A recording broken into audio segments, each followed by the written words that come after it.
নমস্কার বন্ধুরা, তোমরা সবাই কেমন আছো? আশা করছি তোমরা সবাই খুবই ভালো আছো আর সুস্থ আছো। তো দেখো, রায়কুমারী দাস ডেলি ব্লগে আমি রিনা শুরু করছি আজকে একটা সম্পূর্ণ নতুন ভিডিও। তো বন্ধুরা, তোমরা স্কিপ না করে আমার এই ভিডিওটা দেখার অনুরোধ রইল। তো দেখো, আজকে হচ্ছে সোমবার, শ্রীকৃষ্ণের জন্মাষ্টমীর উপাস। তো আজকে খুব টেনশনের মধ্যে পড়ে গেছি যে আজকে উপাস করব না কালকে করব। আজকে খুবই একটা দুশ্চিন্তার মধ্যে আছি। অনেকে বলছে আজকেও হবে, আবার অনেকে বলছে কালও হবে। তো যাই হোক, ওই ভেবেই সকাল সকাল ঘুম থেকে উঠেছি, প্রায় 6:30 বাজে। আর গোপালও আজকে গেল মামার বাড়ি, ওকে গাড়িতে তুলে দিয়ে এসে দেখো আর ঘুমায়নি। তো ঘর দুয়ারগুলো ঝাড় দিয়ে নিচ্ছি, যে এখন শুলে তো দেরি হয়ে যাবে। আর যেহেতু আজকে একটা তিথি, আর বেশিক্ষণ ঘুমাবো না, ওই জন্যই দেখো আমি আমার ঘরটা ঝাড় দিয়ে তারপরে ডাইনিংয়ে চলে এসেছি। অন্ধকার কিন্তু আছেই, আমি কিন্তু লাইট জ্বালায়ে দেখো ভিডিওটা করছি। তো বন্ধুরা, এই ঘর দুয়ারগুলো ঝাড় দেওয়ার পরে আমি কিন্তু বাইরের দিকে একটু ঝাড় দিয়ে নেব। আর আজকে মা উঠেছে, কিন্তু মা শুধু চাটা করে ঘরে বসে আছে। তো এদিকে ঝাড় দেওয়ার পরে আমি কিন্তু দেখো সিঁড়ির নিচটাও ঝাড় দিয়ে নিব। আর দেখো বারণটাও ঝাড় দিতে দিতে অনেক দিন হয়ে গেছে, ছোট হয়ে গেছে, ঝাড় দিতেও কিন্তু খুব অসুবিধা হচ্ছে। কিন্তু কিছু করার নেই। আজ ভাদ্র মাস চলছে, এই ভাদ্র মাসে তো ঝাঁটা বারণ কিছুই কিনতে হয় না। ওই জন্যই কষ্ট করে দেখো ঘর দুয়ারগুলো ঝাড় দিচ্ছি। যাহা ভাদ্র মাস শেষ হয়ে যাবে, তারপরেই কিন্তু ঝাঁটা বারণ দুটাই কিনে নিয়ে আসবো। তো কথা বলতে বলতে দেখো ঝাড় দিতে দিতে আমি আমার দরজার সামনে চলে এসেছি। আর এটা আমার স্যান্ডেল, শুধু মনে করো যে ঝাড় দিতে দিতে সামনে নিয়ে চলে এসেছি, এখন ওটা সরাই থুবো। আর এই যে গেটটা খুলে ফেললাম, গেটটা খোলার পরে দেখো এখন বাইরেটাও ঝাড় দিয়ে নিব ঝাঁটা দিয়ে। আর সারা রাত কিন্তু গুড়ি গুড়ি বৃষ্টি হয়েছে, আর এই সকালটায় শুধু এখনও বৃষ্টি হয়নি, শুকনায় আছে।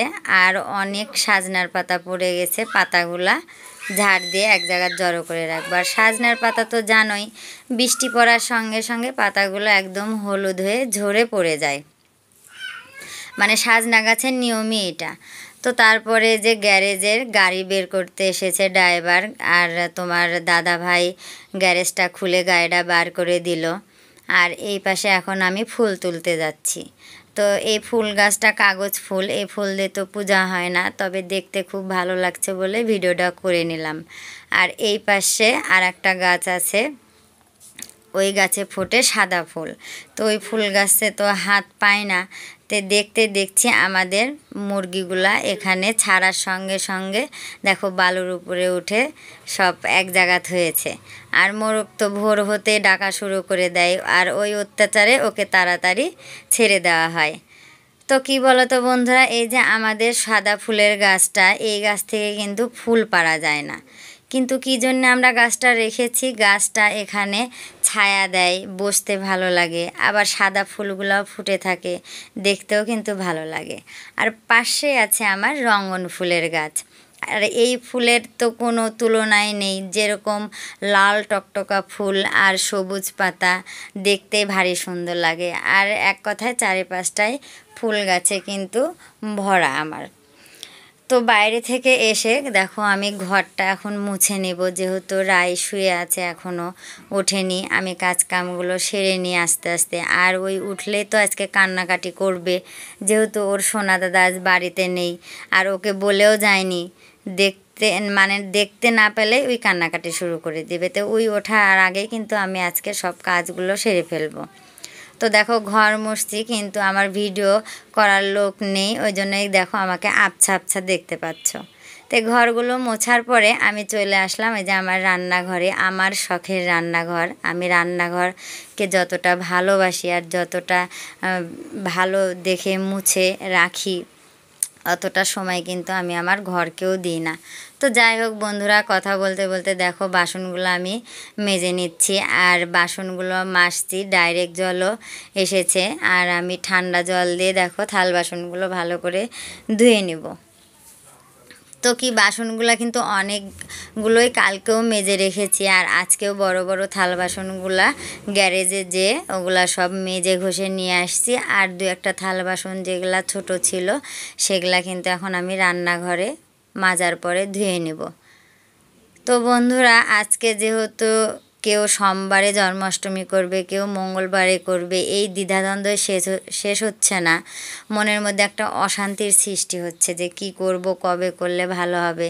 তো তোমরা কবে করবে অবশ্যই কমেন্ট করে জানিও।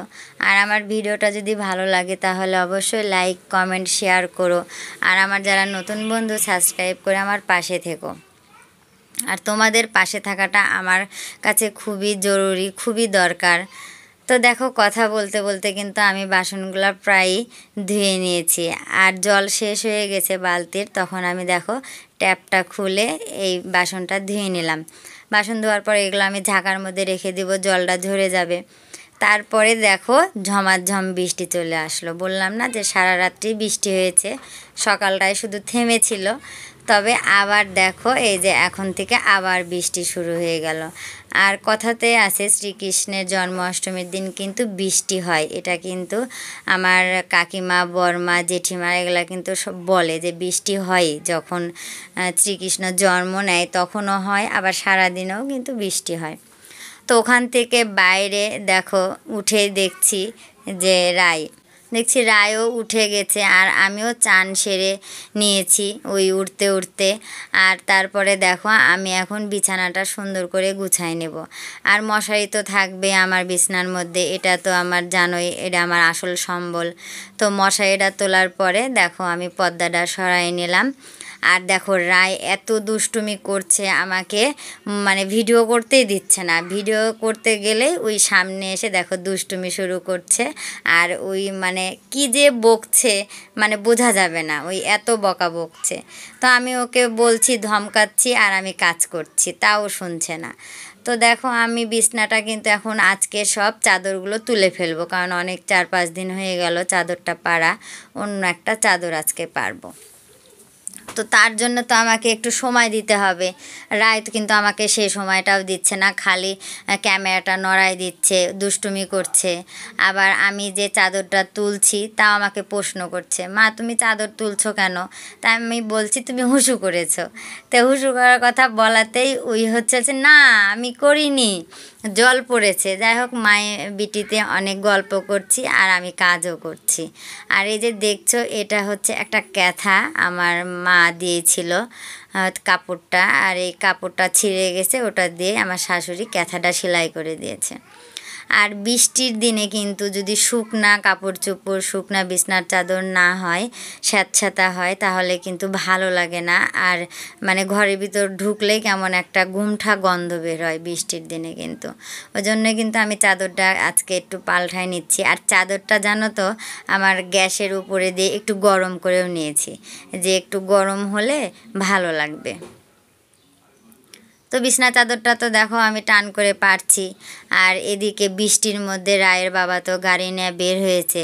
আর আজকে এমনিতেও ছুটির দিন, তারপরেও গুড়ি গুড়ি বৃষ্টি হচ্ছে, লোকজন তো হবেই না। তারপরেও গাড়িটা নিয়ে বের হয়েছে, কারণ যে 200 টাকাই হোক না কেন কাজে দিবে, সংসারে লাগবে। কারণ এখন তো মনে করো খুব খারাপ সময় যাচ্ছে, কামাই কাজেও সেরকম নাই, সেজন্য কিন্তু বের হয়েছে। তো বের হওয়ার পরে আমি আবার একটু টেনশানও করছি যে এই বৃষ্টির মধ্যে ভিজে গাড়ি চালাবে, চলে আসলেই পারে। এ কথা বলতে বলতে আবার এইদিকে গ্যারেজে চলেও আসা সারা, তাই আমি বলছি যে চলেও এসেছো। তো ওগুলো করতে করতে দেখো আমার বিছানাটা একদম পুরোপুরি পাড়া হয়ে গেল, আর বালিশ দুটাও গুছাই থুচ্ছে, আর রায় দেখো হাঁচি ফেলছে। তো হয়ে দেখো মা এদিকে পূজাটা করে নিল। আজকে যেহেতু শ্রীকৃষ্ণের জন্মাষ্টমী, কিন্তু আমরা কেউই উপাস থাকিনি, কালকে থাকবো বলে। তো মা আজকে পূজাটা করে নিচ্ছে। দেখো পূজা করার জন্য কিন্তু আজকে অনেক ফুলই পেয়েছে, লাল জবা ফুল, নীল ফুল, সাদা ফুল, টগর ফুল, সব রকমের ফুলই কিন্তু পেয়েছে। আর ফুলগুলো দিয়ে দেখো আমাদের ঠাকুর ঘরটা কত সুন্দর করে সাজিয়েছে। আর দেখো প্রদীপ জ্বালিয়ে দেখো পূজাটা শুরু করে দিয়েছে। আর আমার শাশুড়ি মায়ের কাজই কিন্তু যাই হোক না কেন পূজাটা সে বাদ দেয় না, পূজাটা কিন্তু সে করে, সবসময় পূজা নিয়েই থাকে। আর শুক্রবার করে তো অবশ্যই সন্তোষী মায়ের পূজা করে। আর এই যে দুইটা তাল দেখতে পাচ্ছ, এই তাল দুটা কিন্তু দিদির বাড়ির থেকে সৌরভ নিয়ে আসছে। কালকে যেহেতু আমাদের জন্মাষ্টমীর দিন তাল লাগেই বন্ধুরা, তোমরা তো জানোই, ওই জন্য তালটা আগে এনে রাখা হয়েছে, না হলে অনেক দাম বেড়ে যায়। তো পূজার ঘর থেকে এসে দেখো আমি রান্নাঘরে চলে এসেছি। রান্নাঘরে এসে দেখো আমি ভাতের জল চড়াই দিয়েছি আর এক পাশে চা তুলে দিয়েছি। আর এই যে চাল দেখো, চালটা এখন সুন্দর করে ধুয়ে ভাতের জলে ছেড়ে দিব। আর চাটা খেতে খেতে তরকারিটা কিন্তু এদিকে কুটে নেব দুজনেই মিলে। তো বন্ধুরা, আমার এই ভিডিওটা যদি ভালো লাগে তাহলে অবশ্যই একটা লাইক কমেন্ট শেয়ার করো। আর বন্ধুরা, তোমরা ভালো থাকো, সুস্থ থাকো, এটাই চাই। কারণ এখন ভালো থাকাটা কিন্তু খুবই জরুরি, খুবই দরকার। মানুষ কিন্তু সুস্থ থাকতে পারে না, সবাই